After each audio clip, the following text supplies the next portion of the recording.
السلام عليكم ورحمة الله. أجمل حاجة في الدنيا إنك تعرف علاقتك بالله سبحانه وتعالى. بعض الناس فاكر إنه له حق على ربنا، لا، أنت علاقتك بالله عبد وهو السيد سبحانه وتعالى. علشان كده أصدق دعاء وأعظم دعاء إنك تبدأ بتقديم نفسك بصفتك عبد. العبد بس هو اللي ربنا هيستجيب ليه، اللي مش عبد ربنا مش هيستجيب ليه. شوف بقى، عشان كده الدعاء النبوي الكريم اما يبدأ يتذلل ويخضع، واول ما يدعي يقول لربنا ايه؟ اللهم اني عبدك. تعالوا نسمع الدعاء، يا رب تكون ساعة إجابة.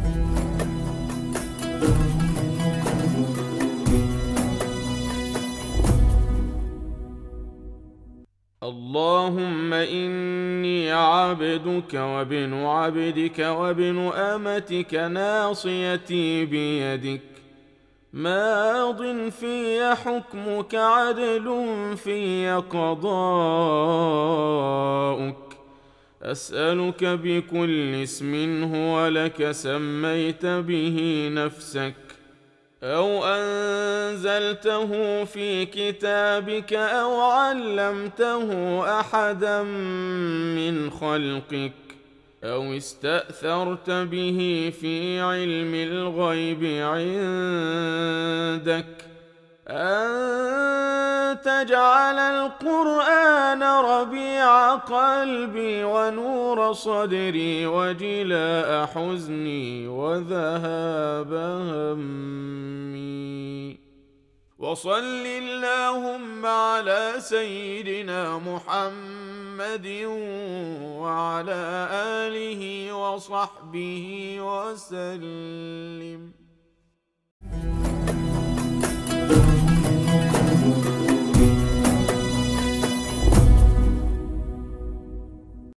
آمين آمين آمين يا رب العالمين. اللهم إني عبدك. شفت الدعاء؟ هو ده التصور الصحيح للعلاقة بينك وبين الله سبحانه وتعالى. أول ما تتصور إنك عبد يبقى أنت بتدعي ربنا وأنت شايف إن مالكش حق على الله سبحانه وتعالى، لأن هو سبحانه وتعالى سيدك. طالما هو السيد إحنا عبيده، إحنا ملكه، ما نقدرش نعترض على أي شيء يقدره علينا.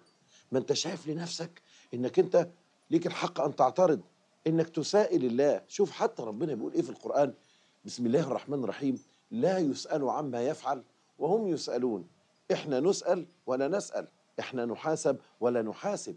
ما حدش فينا يقدر يقول لربنا ليه يا رب عملت كده. شوف الدعاء مؤدب إزاي، شوف القمة والرقي في الدعاء. مش واحد يقعد يقول إيه وزي ما بنسمع الناس كلها يقول لك إيه، ليه يا رب ده أنا بصلي، ليه يا رب ده أنا بصوم، ليه يا رب ده أنا بدفع زكاتي. لا، أنا عبد. ولذلك شوف الجمال بتاع الدعاء: إني عبدك وابن عبدك وابن أمتك.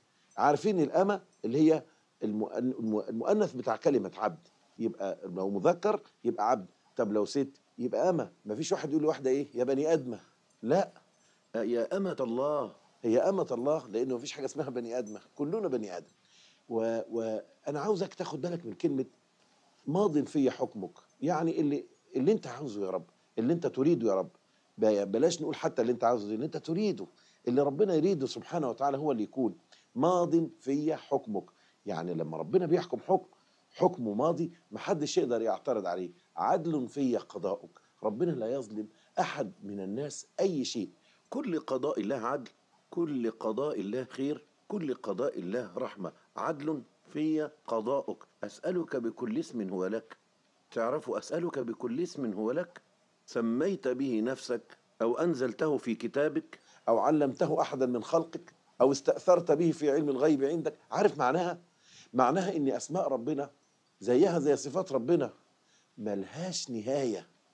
يعني لما تيجي تدعي ربنا، ادعي ربنا بكل اسم انت تقدر توصل له من الكتاب والسنة اللي العلماء علموهن. كل اسم بتتجه به إلى الله سبحانه وتعالى ويكون اسم من أسماء الله الحسنى. أصل بالمناسبة كل أسماء ربنا حسنى، ما تلاقيش عند ربنا اسم وحش أبدا. حتى ما ينفعش تقول لربنا إن ربنا ضار، ربنا مش ضار، ربنا نافع سبحانه وتعالى. ده حتى سيدنا النبي صلى الله عليه وسلم كان لما بيجي يدعي ربنا بيقول إيه؟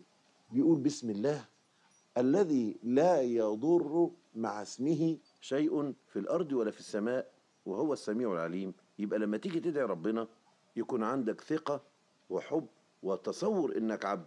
طالما تصورت إنك عبد هتلاقي الأمور معاك ماشية برضا وتسليم. عدل في قضاؤك، أسألك بكل اسم هو لك. أسألك يعني إيه؟ أطلب منك.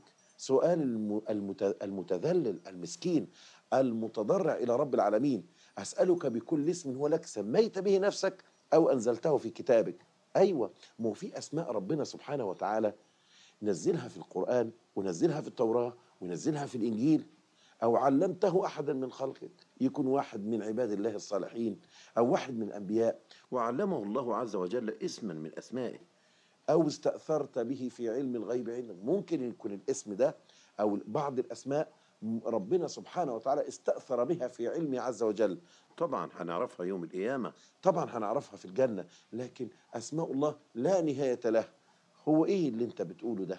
بتقول لربنا سبحانه وتعالى أسألك بكل اسم هو لك. أيوة، طالب إيه؟ رحمته ومغفرته وجوده وكرمه. ساعتها أنا عاوز أقول لكم بمنتهى الصراحة، لما تدعي ربنا بصفة العبودية هتكتشف إنك من المفلحين، لأن ربنا ما بيجيبش كلمة عباد في القرآن إلا على سبيل الرحمة والمغفرة.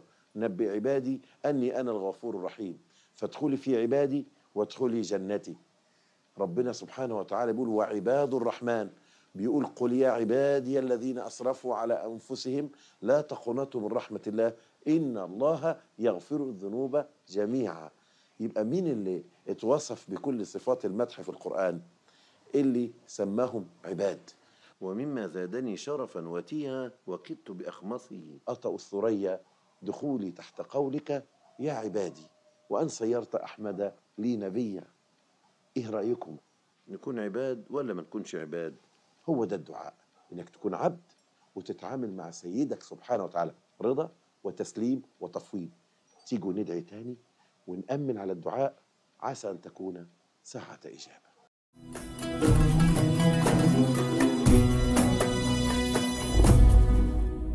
اللهم إني عبدك وابن عبدك وابن أمتك ناصيتي بيدك ماض في حكمك عدل في قضاؤك.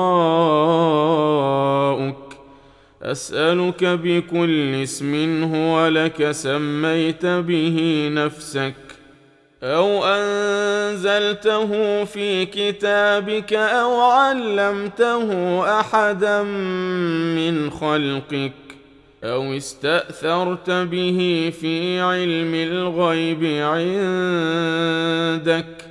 أن تجعل القرآن ربيع قلبي ونور صدري وجلاء حزني وذهاب همي. وصل اللهم على سيدنا محمد وعلى آله وصحبه وسلم.